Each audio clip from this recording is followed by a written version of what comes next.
I know what I voted for in 2016 and 2019, and I've now got it. My name's Mike Cashman, and this is a special message for anybody who says that, who says, I know what I was voting for.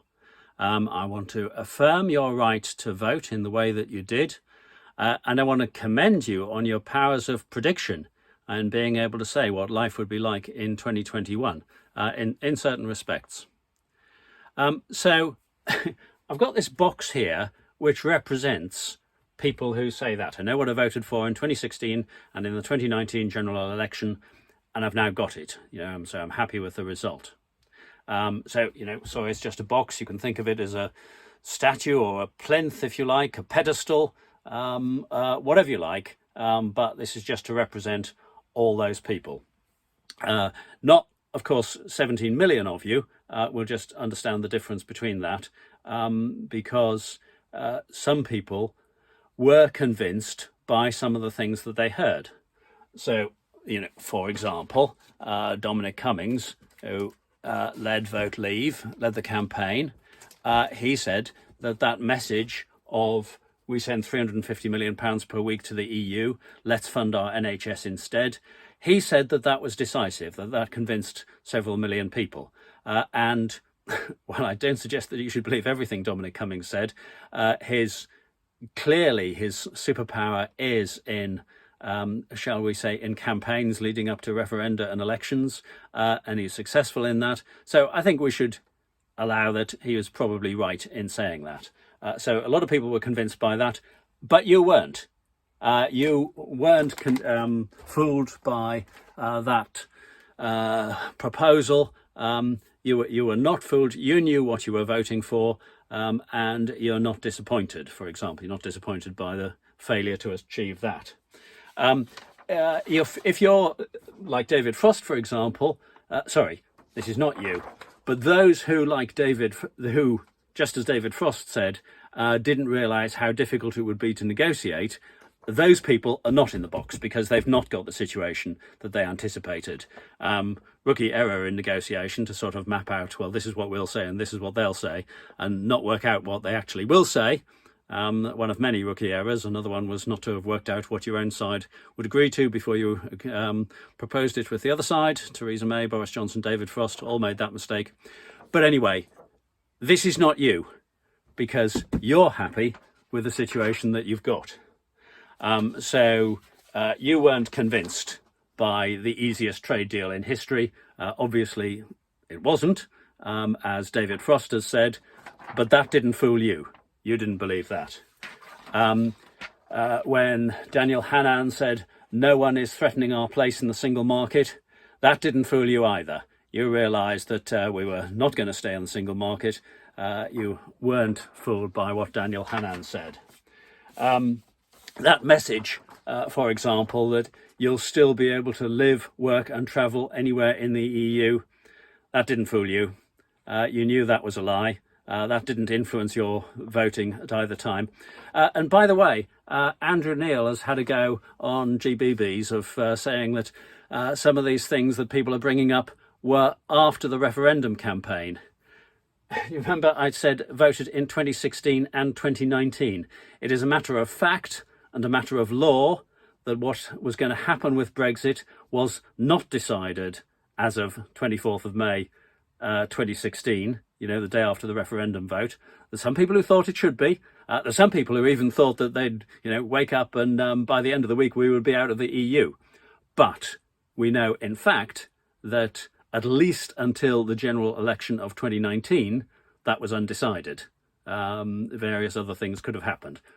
After the general election, I will accept that was decided. So, there was no other likely outcome in terms of actually leaving the EU. The Trade and Cooperation Agreement was still to be determined.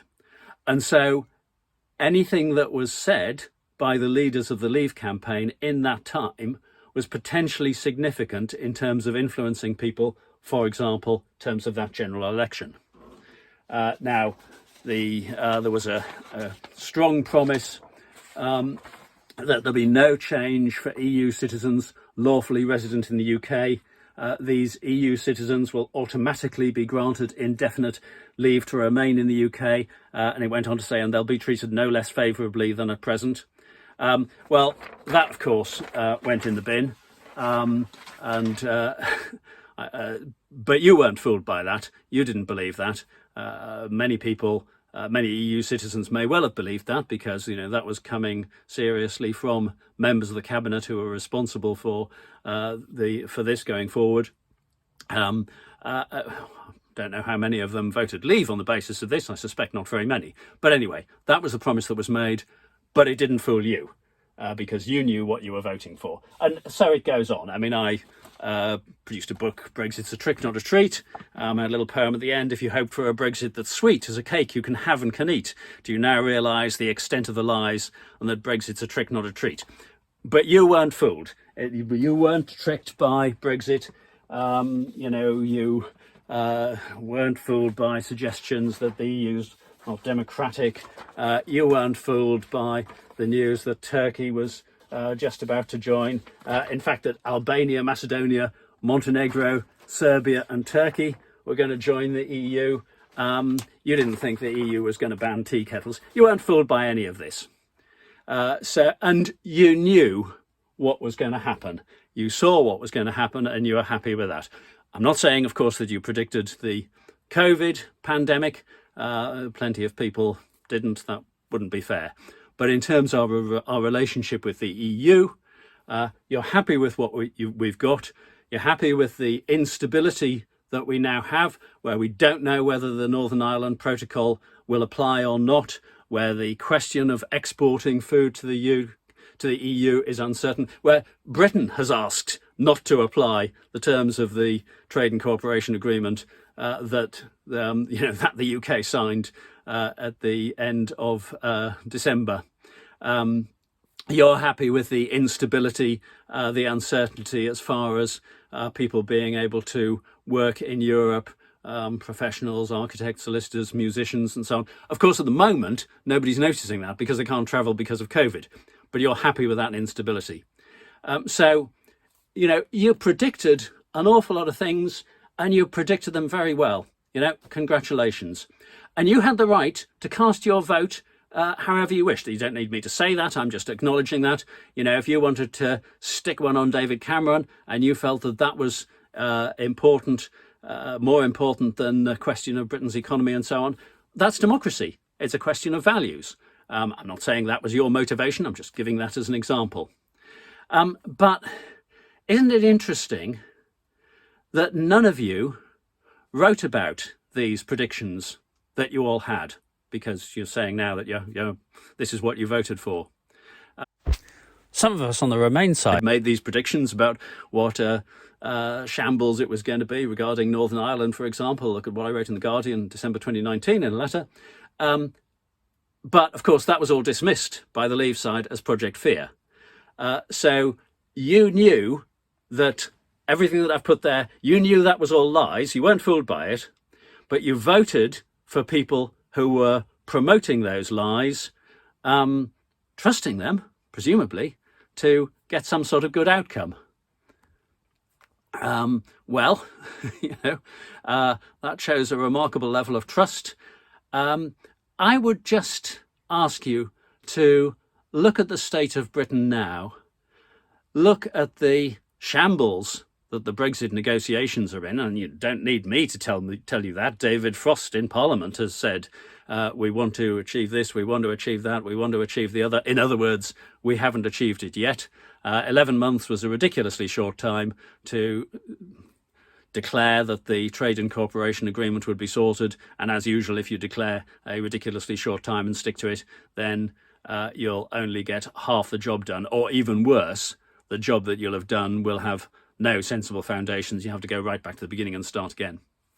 So if you voted that way, you were entitled to. You couldn't predict coronavirus, but I will not hold any grudge against you for voting that way, provided that you now look at the situation that the UK is in and that you now join in a campaign to attempt to sort out the mess by rejoining the single market and the customs union, because I can't really work out how you would be happy with the result that you've got from all those people that you know lied to you. Anyway, thank you for watching. I'm open to comment from anybody, but I'm particularly interested in people who say all of this. I know what I voted for in 2016 and 2019, and I've now got it. So I'm happy with the situation that Britain is in 2021, or I was until I saw this video at any rate. Hope that's of interest. Open to comment from anybody, particularly these people. Please subscribe to the channel if you found this useful. Thank you.